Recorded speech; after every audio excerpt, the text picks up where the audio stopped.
¿Qué tal amigos? Bienvenidos sean a su podcast favorito de hockey. El día de hoy tenemos un invitado de 5 estrellas, el buen Patricio Pérez, director de operaciones deportivas de los Diablos Rojos de México. Estamos muy contentos de tenerlo el día de hoy en este episodio. ¿Cómo estás, Patricio? ¿Qué tal? Buenas noches. Hola Jaime, ¿cómo estás? Muy buenas noches. De verdad, muchísimas gracias por la invitación. De verdad es un gran gusto poder acompañarte a esta, podríamos llamarle inusual invitación por la temática de tu programa, pero por otro lado a la vez, tratando de dar un mensaje de apertura y de buscar muchas alternativas, evidentemente para enriquecer el discurso deportivo en general, ¿no? No solamente del hockey. Entonces, pues encantado de estar contigo. Mucho gusto conocerte y mucho gusto el acompañarte en tu podcast. No, muchas gracias, Patricio. Y queridos escuchas, este episodio es especial porque vamos a tocar, aparte de hablar de la carrera de Patricio, de los Diablos Rojos de México, tiene historias sobre los Capitals. Este episodio va a ser bastante interesante porque sobre todo vamos a hablar y a transmitirles a ustedes lo padre que es tener gusto por varios deportes.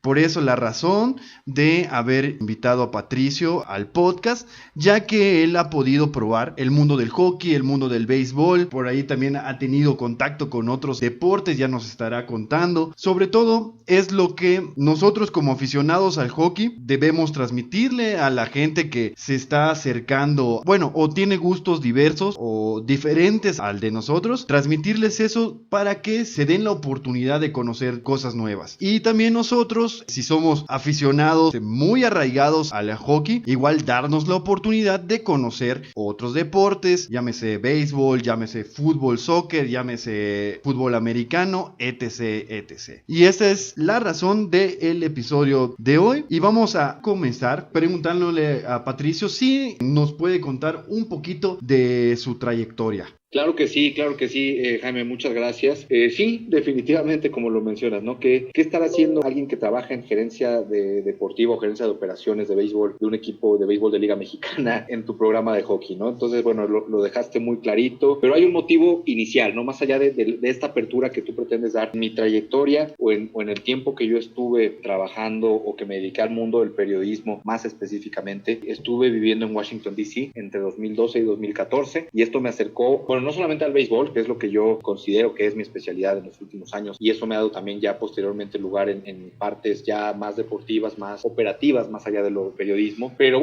sí, a grandes rasgos, yo viví muy de cerca esos 2 temporadas más de los Capitals, de 2012 y 2014. Me tocó cubrir la temporada completa tras la huelga de 2012-2013 de los Capitals de Washington. Suena rara la traducción, pero como yo trabajé, ahora sí, contando un poco la trayectoria, yo trabajé en un periódico latino, en un periódico hispano en el área de Washington, D.C., de Maryland y Virginia, entre los años precisamente, como te lo comento, de 2012 y 2014. Fui editor de la sección de deportes, pero también hice otras coberturas, ¿no? Cubrí la fuente policíaca, cubrí la fuente política, cubrí la fuente cultural, cubrí la fuente social, cubrí fuentes de migración y realicé no solamente la cobertura de los Capitals en la NHL, sino que también realicé la cobertura de los Nationals y de los Orioles de Baltimore en Major League, de los Redskins, de los Pieles Rojas de Washington y los Ravens de la NFL, de los Wizards, de la NBA, del DC United, del equipo de fútbol y también ligas locales y colegiales. En aquel entonces, el que hoy se llama, si tú me corriges si estoy mal, el Capital One Arena, me parece que se llama hoy día el que era el Verizon Center. En aquel entonces jugaba Georgetown, por ejemplo, la Universidad de Georgetown en el Verizon Center, también me tocó. Entre los eventos que he podido o he tenido la oportunidad de cubrir destacados o que yo destaco, quizás me hace falta ahí un par de actualizaciones, pero los que yo destacaría, tuve la oportunidad de cubrir para este periódico, para este medio de comunicación, porque fue tanto impreso como internet, Super Bowl 48, por ejemplo, fue Nueva York y Nueva Jersey en 2014. Me tocó la Serie Mundial de Béisbol de 2012, que de hecho fue el primer evento que yo cubrí para esta página web, todavía no cubría para lo impreso. Juego de Estrellas de Grandes Ligas de 2013, que fue la despedida de Mariano, el último Juego de Estrellas de Mariano Rivera, por ejemplo. El Clásico Mundial de Béisbol en San Francisco en 2013, abiertos de tenis. Me tocó, por ejemplo, también hablando un poco de fútbol, incluso me tocó tocó por los juegos de preparación previos al Mundial, amistosos, y me tocó ver a España, que fue campeona del que venía a defender el título mundial, jugó un partido contra El Salvador, ahí en el área de Washington. Me tocó ver duelos de clubes también, me tocó ver al Manchester United ahí de Chicharito en el estadio de los Pieles Rojas. Bueno, afortunadamente tuve oportunidad, mientras estuve en mi faceta periodística, tuve la oportunidad de cubrir muchos eventos, tuve la oportunidad de estar en muchos lugares, porque cubrí lo que más me gusta, que es Grandes Ligas. Tuve la oportunidad de cubrir el mejor béisbol del mundo, afortunadamente, pero también esto me abrió la oportunidad de adentrarme en otros deportes. Me tocó boxeo, me tocó gimnasia, o sea, fueron muchas cosas que había ahí. Y previo a ello, previo a lo que hice en Washington, yo fui jefe de prensa y stringer de los Broncos de Reynosa, un equipo, una franquicia ahora desaparecida de Liga Mexicana, que en su momento, bueno, éramos una franquicia muy modesta, y lo digo muy modesta con orgullo, no lo digo de manera peyorativa, sino lo digo con mucho orgullo, porque pues, nos enseñó a trabajar como trabajamos. Cuando tú trabajas en un club donde hay 2 personas, 3 personas máximo para hacer prácticamente todo, donde hay problemas de pronto de pago, donde hay problemas de pronto de logística, donde hay problemas de pronto de material para poder trabajar, es donde empiezas a valorar y empiezas a enseñarte que hay que trabajar y que hay que salir adelante bajo muchas circunstancias, ¿no? Entonces ya cuando estás en una organización como la que estamos hoy día, que es la organización más grande, me atrevo a decir, Jaime, sin el afán de ser porque laboro para ellos, la organización más grande del deporte mexicano, que es el Club Diablos Rojos del México, como organización profesional, superando a todas las del fútbol, reitero, con el respeto que me merece el fútbol y los demás deportes. Te enseñas a que precisamente ya hay que hacer muchas cosas por cuenta propia, hay que innovar, hay que emprender, pero eso te lo enseña precisamente el haber estado en un lugar modesto antes de llegar al lugar indicado, ¿no? Entonces, eso es un poco lo que, con mi trayectoria reciente, también tuve la oportunidad de cubrir Juegos Panamericanos en Guadalajara. Estuve trabajando muy poco tiempo, pero también fui periodista especializado en béisbol de Record, de Diario Deportivo Record en 2010. Ahí hice varias coberturas de freelance, cubrí Serie del Caribe para Milenio, para la afición. Saludos a Mike Boada, me dio una de mis primeras oportunidades de hacer una cobertura, en este caso freelance, a nivel impreso, entre muchas otras cuestiones. Hice también Opinión Taurina, hice otro tipo de aspectos periodísticos al inicio de mi carrera. Y tras mi regreso de Estados Unidos en 2014, después de regresar del Washington Hispanic, hice un trabajo periodístico más, por así decirlo, que fue la cobertura de los Juegos Centroamericanos en Veracruz en 2014 para el Comité Olímpico Mexicano. Ya había hecho yo prácticas en la Universidad del Comité Olímpico Mexicano, y cuando regreso de Estados Unidos es mi primera chamba después de haber regresado de Estados Unidos. Y ya posteriormente me habla Gabriel Medina, Néstor Alba de la Liga Mexicana de Béisbol, me sugieren para un tema, para una gerencia más de operaciones, de registro y control de jugadores, que no tenía nada que ver en ese momento ya con los medios de comunicación, con el periodismo, y en ese momento ya, digamos, oficialmente dejo de vivir del periodismo, por así decirlo, ¿no? Me encanta seguir haciendo periodismo, me encanta seguir escribiendo, trato de pronto de escribir para no oxidarme, trato de hacer lo más posible en materia periodística, pero en ese momento, 2014, yo dejo de vivir del periodismo, por así decirlo. Entras a lo que viene siendo la LMB, ¿no? La Liga Mexicana de Béisbol. Es correcto, en ese momento entro yo como coordinador de registro y control de jugadores, era en aquel entonces, era el apoyo a la operación de la Liga Mexicana, que también hacíamos de todo, a pesar de que era mi labor principal. Hacíamos estadísticas, hacíamos los números, hacíamos el quién es quién, que es el famoso libro de compilación de numeritos de estadísticas del béisbol año con año de Liga Mexicana. Me quedo ahí 4 años y medio, aproximadamente 5 años, y al salir ya de Liga Mexicana de 2014, salgo yo en mediados de marzo de 2018, y en ese momento llego a Diablos Rojos del México, platicando con el señor Francisco Minjares, con Otón Díaz, que en aquel entonces era el presidente ejecutivo, presidente deportivo de aquel entonces, 2018, de Diablos Rojos. Son los que me cobijan en esta organización, que es donde estoy hasta la fecha, mi estimado Jaime. Un gran recorrido, como podrán escuchar, una persona con bastante conocimiento, no solo en un deporte, en varios. Te vuelvo a repetir, Patricio, muchas gracias por estar el día de hoy aquí. Y quería comenzar con esta pregunta. Antes de que llegaras a los Capitals, tú ya habías tenido un recorrido en otras disciplinas, y tu especialidad era el béisbol. ¿Cuál fue tu primera impresión al enterarte que ibas a cubrir a los Capitals y empezarte a empapar en ese momento de una nueva disciplina? Fue algo en lo que tuve que trabajar mucho para educarme y poder hacerlo correctamente, como en muchas otras cosas que hemos tenido que hacer o que tenemos que hacer en la vida para educarnos y hacerlo hacia adelante. Pero te voy a decir una cosa, Jaime, yo no era ajeno tampoco al hockey. Yo, a sabiendas que iba a estar en tu programa, en tu podcast, íbamos a compartir este tipo de anécdotas, aproveché, me puse a buscar. Yo siempre fui un niño muy inquieto desde que tenía 12, 13, 14 años. Era otra ciudad, la Ciudad de México, ¿no? Un niño de 14 años podía andar en el metro sin ningún problema. 15 años yo andaba en el metro a todos lados. Me encantaba ir al béisbol, al fútbol, a lo que hubiera. Si había un evento ciclista ahí en el velódromo, me lanzaba al velódromo. Si había un evento en el Palacio, me iba al Palacio. Si había una Copa Davis en el Club Alemán o en el Casablanca, iba al Casablanca o al Alemán. Yo andaba de inquieto, me la pasaba entre los 14 y los 16 años. Me encantaba andar en todo. Entre 14 y 17, todavía 18. Y entre los eventos que fui, mi primer evento de hockey del Mundial Sub-18, Sub-20 de hockey en el 2000, que fue en la pista Lomas Verdes del Estado de México. Y el boleto que tengo fue del juego inaugural, que fue de México-Islandia. Y le ganamos a Islandia. Obviamente te dio un evento Sub-20 o Sub-18, si no me equivoco. Y ese fue mi primer contacto con el hockey. Fue un contacto nacional, de un mundial aquí, pero viendo una selección mexicana. No fue viendo equipos de todo el mundo, ¿no? Antes de ver el tema de NHL. Yo te soy sincero y te decir muy francamente, yo en aquel entonces me acuerdo que TV Azteca empezó de repente a transmitir un poco los juegos de hockey y yo tenía en aquel entonces Cablevisión y veía los juegos en ESPN o diferidos.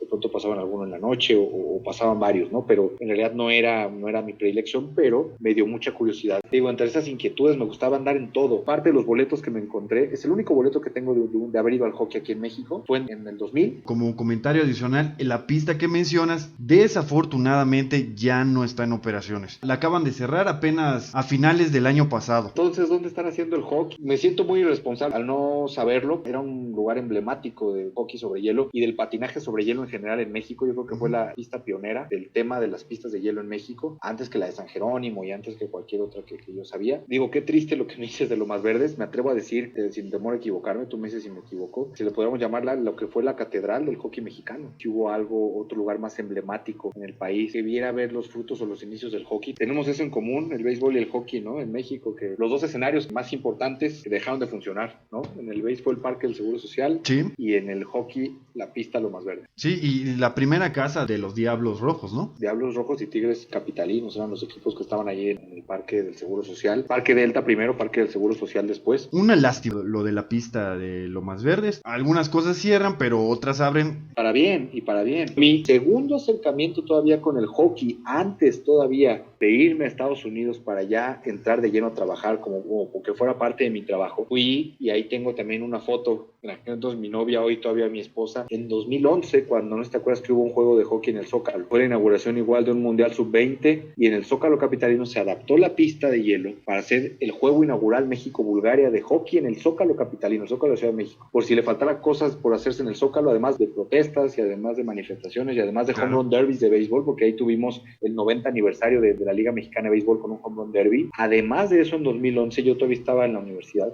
me tocó ver un juego de hockey, un México-Bulgaria. México le ganó por amplio margen 8-0 a Bulgaria, me parece, en aquel entonces, la inauguración del Mundial Sub-20, que el resto de los juegos se llevó a cabo en la pista. Fíjate que esto es lo padre y esto es parte del concepto del podcast, de ir aprendiendo cosas nuevas todo el tiempo. Realmente, episodio a episodio, he pues logrado aprender cosas nuevas. Y esto que me comentas del Zócalo, yo no me lo sabía. Era una época en que el gobierno de la Ciudad de México, no ellos, sino quizá buscaban patrocinios o buscaban inversionistas. Se hacía prácticamente todo en el Zócalo de la Ciudad de México. Había de todo, había todo tipo de eventos. Pero traían esa escuela del Indeporte que hacían muchos eventos en el Zócalo de la Ciudad de México. Eso de hockey fue algo súper innovador, fue algo súper nuevo y evidentemente la época en que además las entradas eran gratis a todos los eventos que fueran en el Zócalo. Desde conciertos de artistas súper elite y esto, entonces pues estaba abarrotado. Y vino antes del béisbol, vino antes del fútbol, vino antes de todo. Yo creo que es un dato bien padre, o sea, antes de cualquier deporte profesional o semiprofesional, digamos, con ese alcance de masas, por llamarlo de alguna manera, y más en México de los deportes que conocemos, antes de todo eso se hizo un juego de hockey. Y fue mi segundo contacto con el hockey. Genial, genial. De que hay una federación de hockey desde el 94, para México siempre es una experiencia nueva adentrarse en este deporte que no es pues el deporte rey, ¿no? En el país. Se agradece mucho el pedazo de historia que nos estás compartiendo, nos ayuda a saber. Muy padre, sí, la verdad. Como dato curioso, igual, pero esto no es dentro del país, esto es en Argentina. Un amigo me compartió la información y lo estuve investigando. Ustedes que nos escuchan, si tienen oportunidad de investigar sobre la Copa del Fin del Mundo. Es un evento que hace la Federación Argentina de Hockey en Ushuaia y se juega al aire libre. La vista que pude ver en las fotos y todo eso, la verdad es muy, muy, muy impresionante. La NHL podría pensar en acercarse allá, ¿no? Estaría súper genial hacer juegos en Latinoamérica, ¿no? En México, en Argentina, en Brasil, en Colombia. Eso sería fantástico. Por ejemplo, eso es algo que tenemos en común. Parte del Parque del Seguro y la Pista Lomas Verdes. El primero que habló, o de los primeros que habló en traer un partido de temporada regular a México, Horacio de la Vega,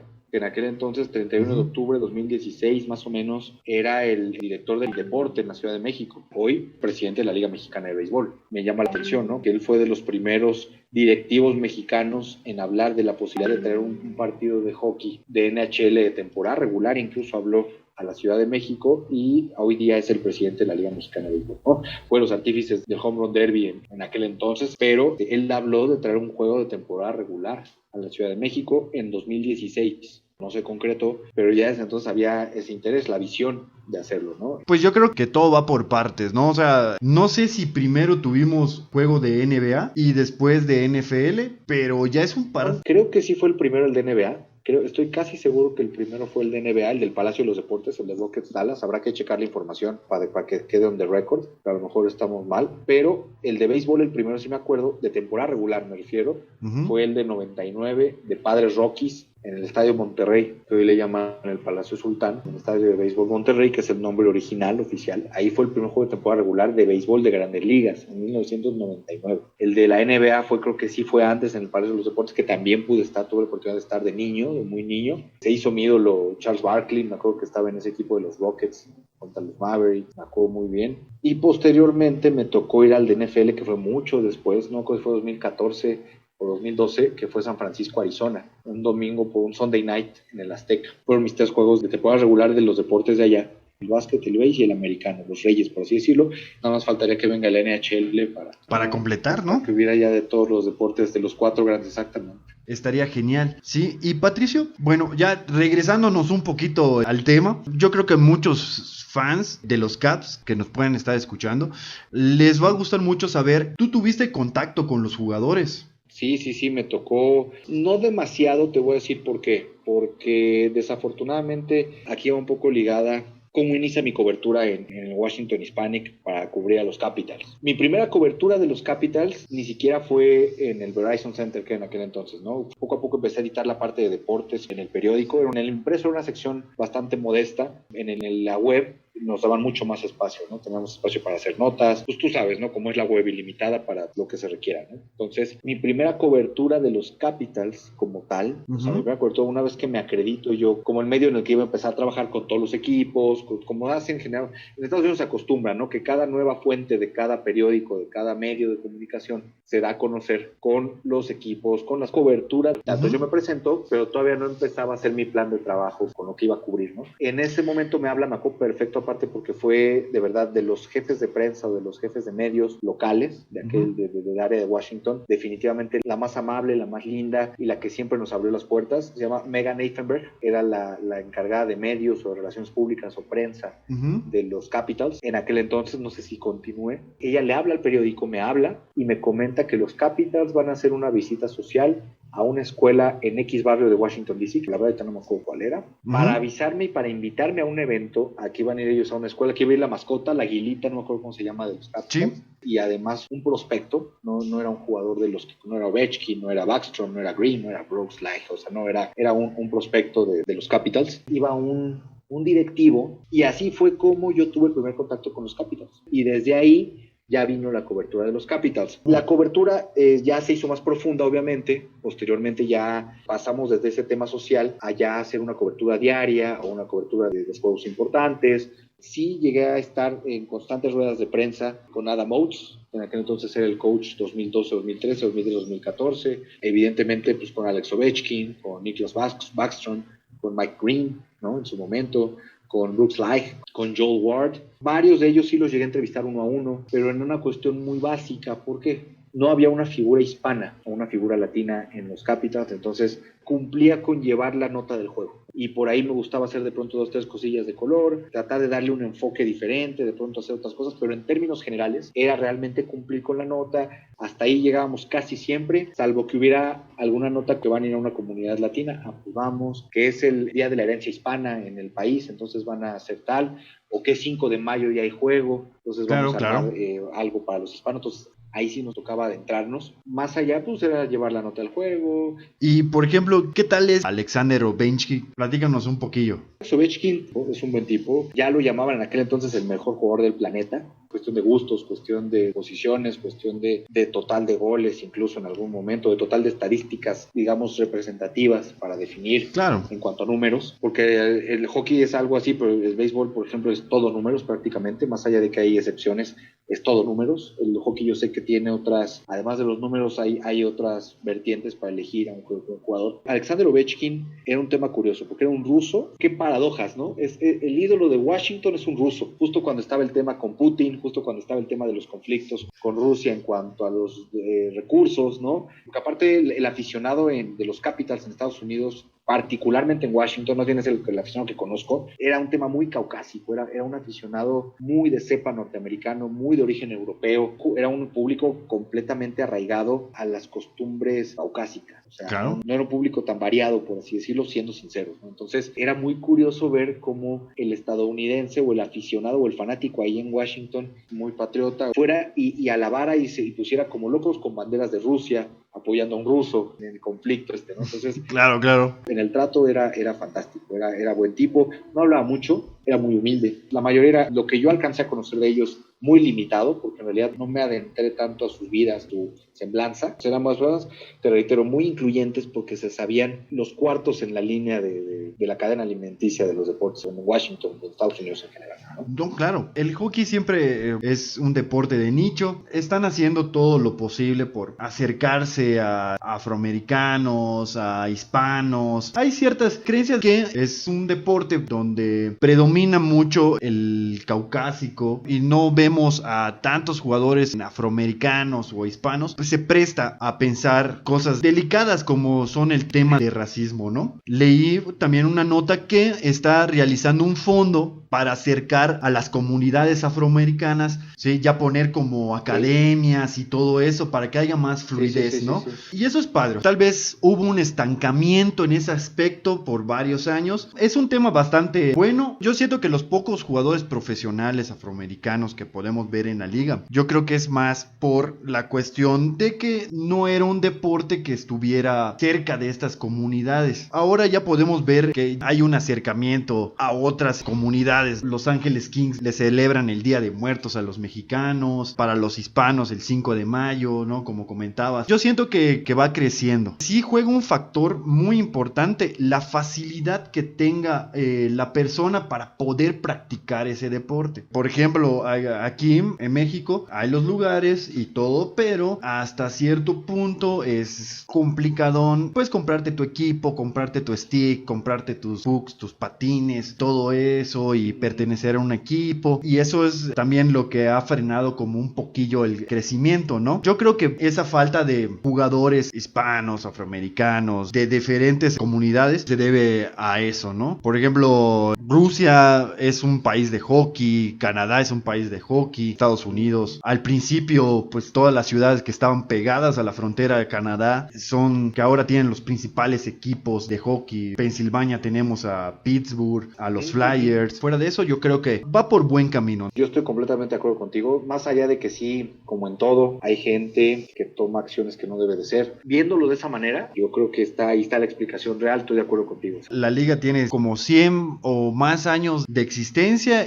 pero yo creo que de ahora se han visto trabajando muy fuerte para que no sucedan ese tipo de cosas y para que se pierda ese concepto que se pueda tener sobre este deporte. Y bueno, Patricio, ya nos hablaste un poco de tu periodo con los Caps. ¿Qué o cuáles son las funciones del director de operaciones deportivas? Operaciones deportivas, muchas veces no hay que confundir el tema de las operaciones estadio o la operación del parque o la operación de la organización a lo mejor en físico como como tal, ¿no? Son cosas diferentes. La operación deportiva, que es mi parte, como se le podría llamar en Estados Unidos, el Baseball Operations, es un tema que va enfocado 100% a todo el acontecer deportivo de la organización. Por ejemplo, la supervisión del área deportiva o gestiones con el resto de los departamentos, ¿no? A lo mejor con administrativo, con comunicación, con multimedia, con marketing, construir como ese puente de estar en la parte deportiva y a lo mejor saber, por ejemplo, cómo llegarle a un pelotero o apoyar a la parte de medios en llevar ese pelotero al lugar donde ellos quieren. En el lugar no me refiero físico, me refiero en cuanto a la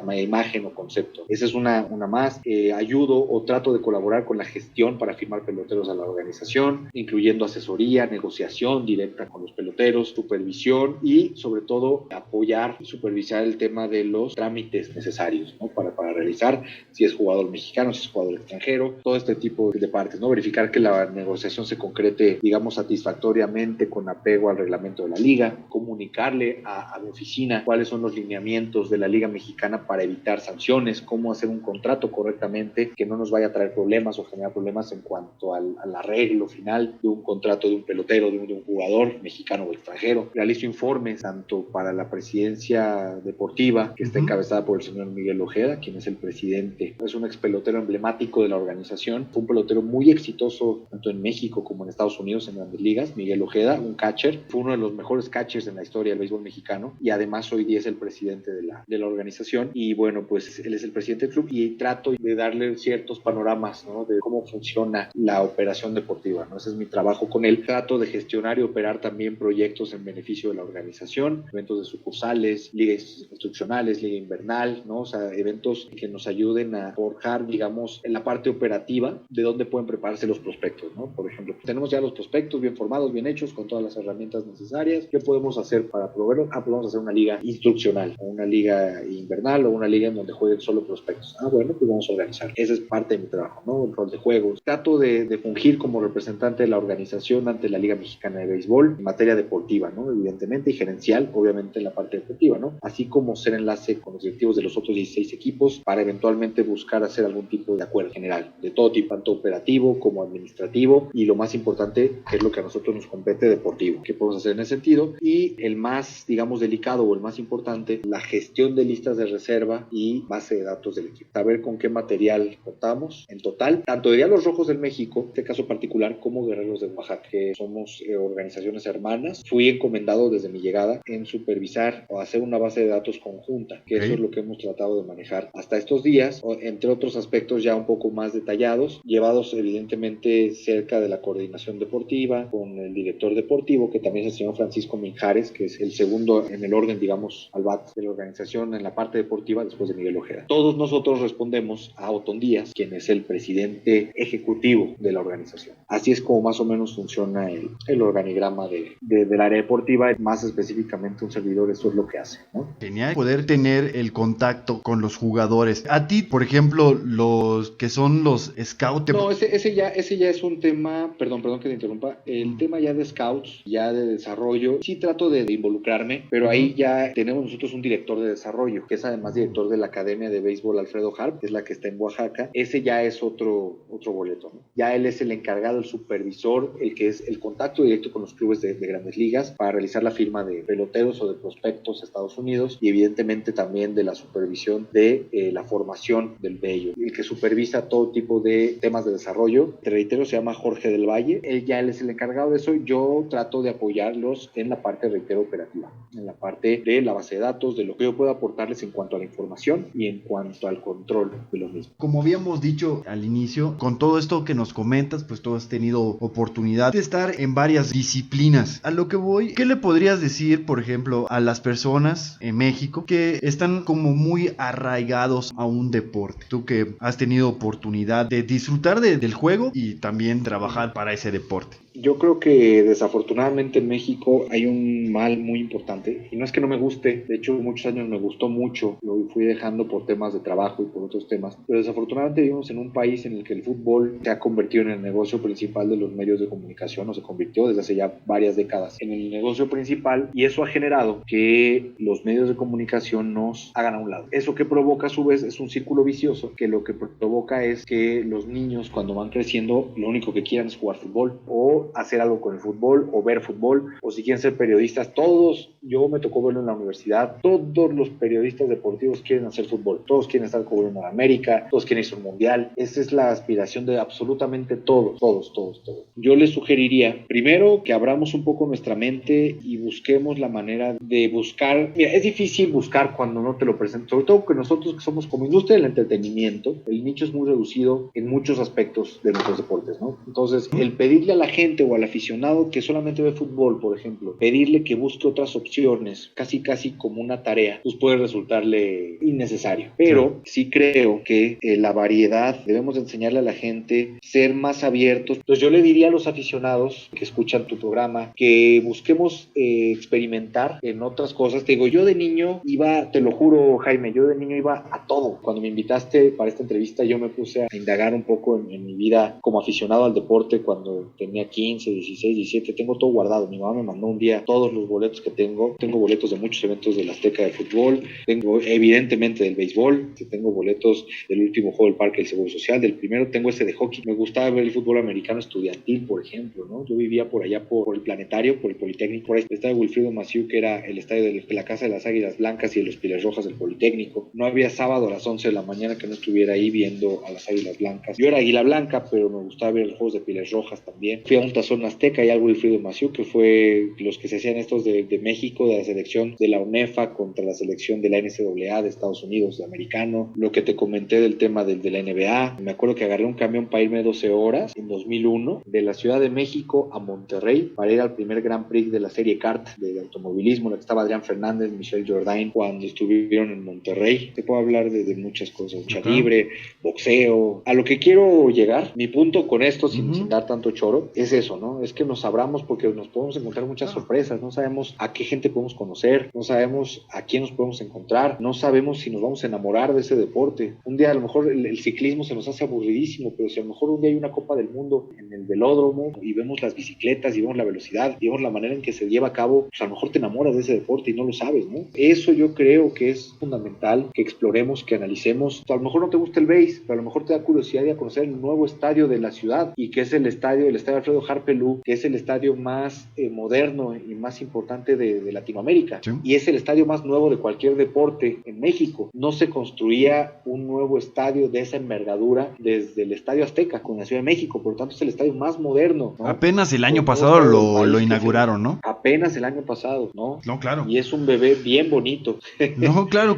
Y bueno, mi buen Diego, pues yo creo que llegamos a la parte final de este podcast. ¿Algún comentario más que quieras hacer al respecto? Simplemente agradecerte por tu invitación, agradecerte por la apertura a nuestra organización, al béisbol en general, y sobre todo por este espacio que estás teniendo, que evidentemente le deseo todo el éxito. Simplemente muchas felicidades, de verdad un gusto, de verdad fue un honor poder acompañarte en tu espacio, y un saludo grande a todos los que escuchan tu podcast. Si me permites hacer un comercial, pues que nos acompañen. Ojalá podamos hacer temporada este año, no es oficial, pero en caso de que lo sea, invitarlos a ti y a todos los aficionados del hockey, a todos los que siguen tu podcast, a que nos acompañen al estadio Alfredo Harpelú. Es un estadio de verdad, es una gran experiencia la que van a vivir, no solamente el béisbol dentro del terreno de juego, es todo lo que tiene alrededor, la comida, la tienda, la experiencia como tal. Es bien padre, ojalá puedan acompañarnos, ojalá puedas acompañarnos, piensas de que arranquemos. Y bueno, pues simplemente eso, ¿no? Comprometernos a que mutuamente podamos darle esa variedad a la gente, hacerles ver que hay otra dimensión, con cosas igual de interesantes o hasta más en todos los aspectos. Y eso, ¿no? Comprometernos. Yo te invito con gusto al Alfredo Harp. Tú si tienes chance, pues ahí cuando hay un evento importante de hockey, nosotros con mucho gusto, al menos yo en lo particular, puedo gestionarlo con la gente de Diablos Rojos, sino yo en lo particular te ayudo con la promoción y con el ruido, ¿no? Que eso es lo importante para que un deporte te vaya fluyendo. Muchas gracias, Diego. No he tenido oportunidad de ir al estadio, pero yo creo que ya en esta temporada se nos va a hacer poder ir a ver un juego de los Diablos. Muchas gracias, fue un honor tenerte aquí. Amigos, nos estamos escuchando en el siguiente episodio del Trompodisco. Recuerden que nos pueden encontrar @eltrompodisco, esto en Twitter, eltrompodisco @gmail.com, nuestro correo electrónico, y nos pueden encontrar en YouTube, Spotify y iVoox como El Trompodisco. Y Diego, la página oficial de los Diablos. Sí, es diablos.com.mx, esa es la página oficial, @diablosrojosmx, tanto en Twitter como en Instagram, y en Facebook Diablos Rojos del México. las de un servidor también, es @el_pato_pérez en Twitter, Pato Pérez Mex en Instagram, y bueno, esas serían las dos redes sociales que utilizo. Y bueno, amigos, nos escuchamos a la próxima.